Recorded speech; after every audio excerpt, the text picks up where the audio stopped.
Antes da fama, antes do palco, antes da guerra química, o corpo era treinado na raça, e era isso que se celebrava. Mas tudo mudou, e mudou muito.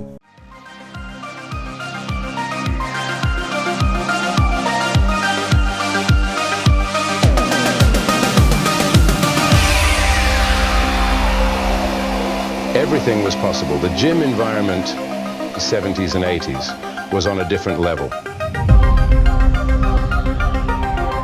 When I hung out with these guys, everything was possible. Jim, that was the fitness industry.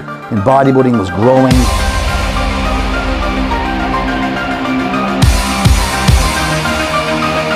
You just could feel the energy as you walked into the gym.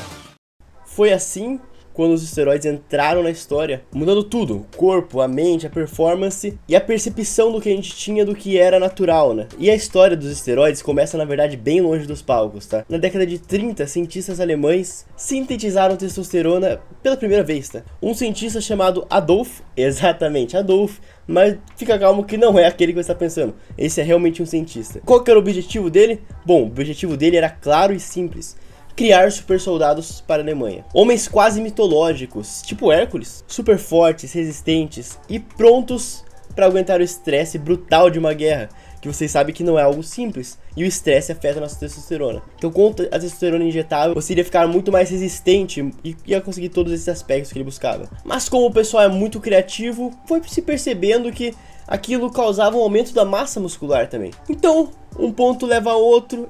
O pessoal pensou, putz, eu faço academia, por que eu não vou usar isso no fisiculturismo? E logo começaram a notar a circulação dessa droga onde? Exatamente, ainda não no Mr. Olímpia, mas nas Olimpíadas. Tá muito perto, né? Ambos fazem analogia ao Olimpo grego, né? Digamos assim. E no levantamento de peso, cara, foi onde a gente começou realmente a notar monstros sendo criados, tá?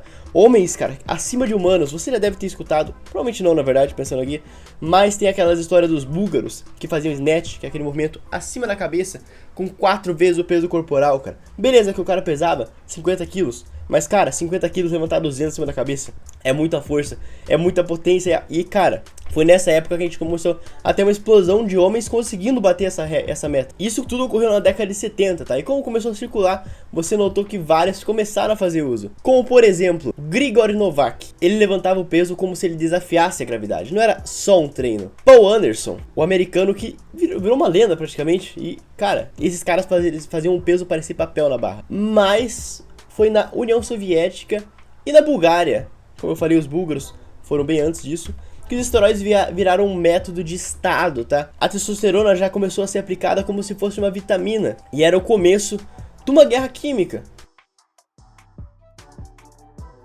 E nos anos 60, os esteroides finalmente atravessaram o Atlântico e chegaram aonde a gente vai começar a nossa história intercalada entre fisiculturismo e os esteroides participando dele.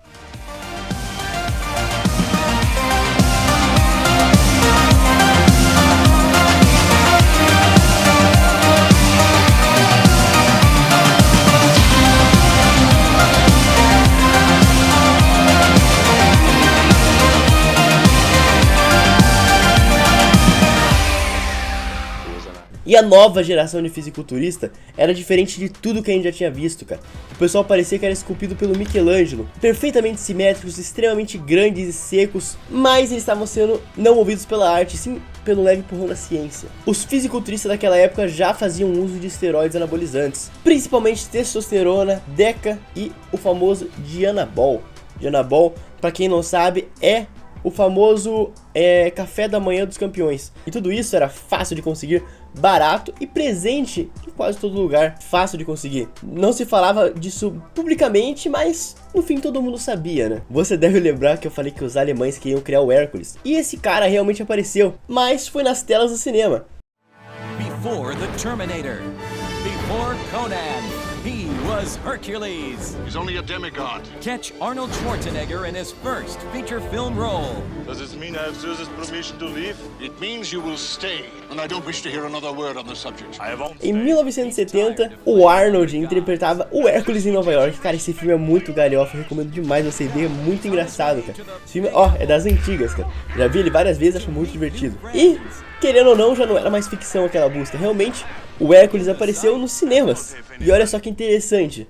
O Arnold é austríaco, bem perto da Alemanha, mas estreou nos Estados Unidos nas telonas. E enquanto o cinema brincava com esse mito do Hércules, o palco do Mr. Olympia começou a ver realmente monstros, semideuses, porque, cara, o pessoal começou a realmente passar dos limites humanos. E ali os esteroides passou de ser um segredo, aquele segredo que o cara da sua academia fala, pô, tô usando tal coisa, e realmente virou algo público, todo mundo sabia. Mas não era só no palco onde esses mitos eram criados. Em 1977, o mundo inteiro viu realmente os bastidores desse show, num documentário que virou praticamente um culto, o Pumping Iron. E o Pumping Iron não foi só um documentário, ele foi realmente uma introdução no imaginário masculino. Realmente aquilo começou a assombrar a mente do pessoal e, querendo ou não, entrar um pouco cada vez mais na cultura. Você vê o Arnold, pela primeira vez os fisiculturistas estavam sendo gravados como personagens, com glamour, trilha sonora, narrativa e personagens. Exatamente igual o Cariani faz hoje, inclusive, só que isso em 1977. E ali estava o herói, o Arnold, carismático, inteligente, manipulador,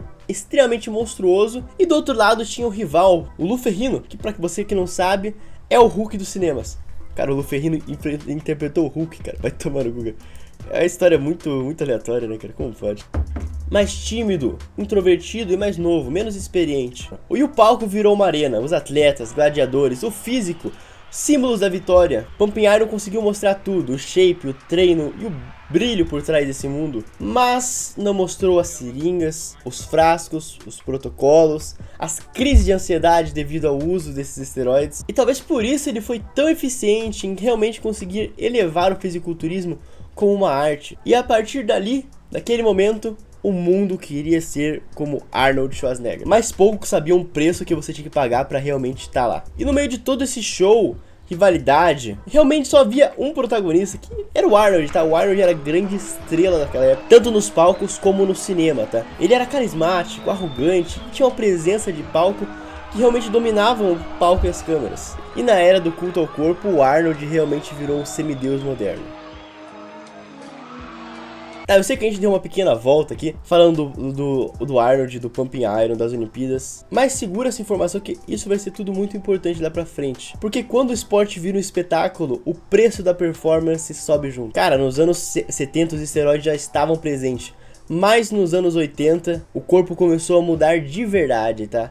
Agora a testosterona era só um pequeno artifício, os protocolos ficaram mais agressivos, mais complexos e mais perigosos, tá? O hormônio do crescimento para aumentar o volume, a insulina para potencializar o anabolismo, diuréticos para afinar a pele e T3 para acelerar a queima de gordura, trembolona para endurecer, Lasix para secar até o limite da vida. O corpo virou um laboratório onde o músculo era só um experimento, e ali era o nascimento de um novo tipo de shape, um que não era treinado, ele era assim fabricado, tá? E se nos anos 70 a gente conseguia ter aqueles físicos harmoniosos e simétricos, nos anos 80 tudo mudou. O pessoal começou a virar realmente uma máquina, tá? O Dorian trouxe um novo padrão, mais denso, mais seco e mais ameaçador. E ali nascia o termo conhecido até hoje como Mass Monster, monstro de carne. O shape não precisava mais ser belo, bonito, ele precisava apenas ser imponente. E para isso, treinar realmente não era mais o bastante. A gente seria chutado da academia se tivesse gente por perto.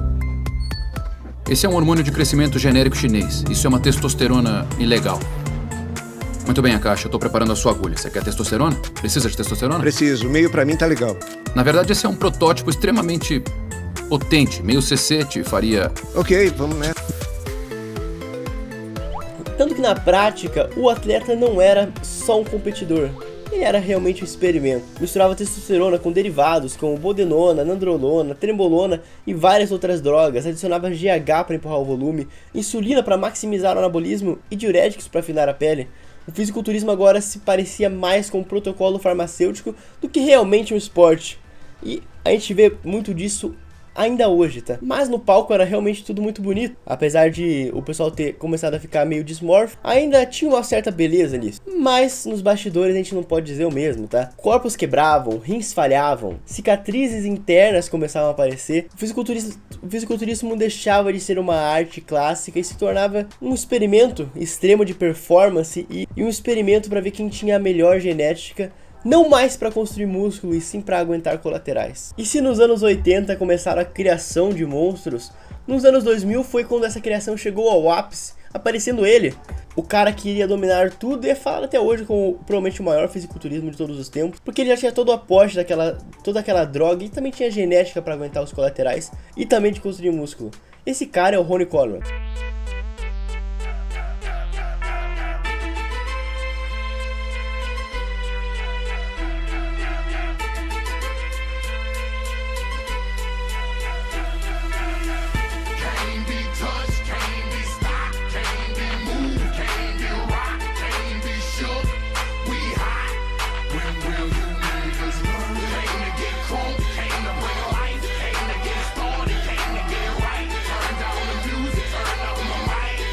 E o Ronnie Coleman não parecia nem humano, né, cara? O físico dele era realmente uma aberração da biologia. Músculos densos, secos, vascularizados e uma cintura até que fina nas primeiras aparições. E ele era realmente o ápice. Uma mistura de genética absurda, com treinamentos insanos e uma farmacologia realmente avançada que a gente tinha na época. Tanto que de lá pra cá não foi acrescentado tanta coisa, não mudou tanta coisa. Meio que ficamos no beabá, que o pessoal fala que é o básico, mas realmente não é o básico quando você mistura 5 drogas diferentes, né? E por trás de todo o treino do Ronnie Coleman havia um protocolo tão agressivo quanto o peso que ele carregava nesses treinos, tá?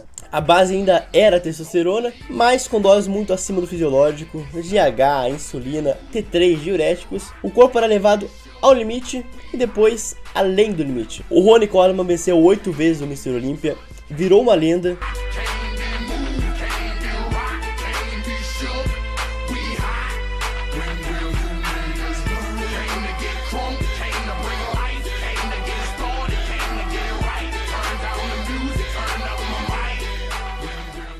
E ele pagou cada centímetro de músculo com dor, parafuso na coluna e uma cadeira de rodas.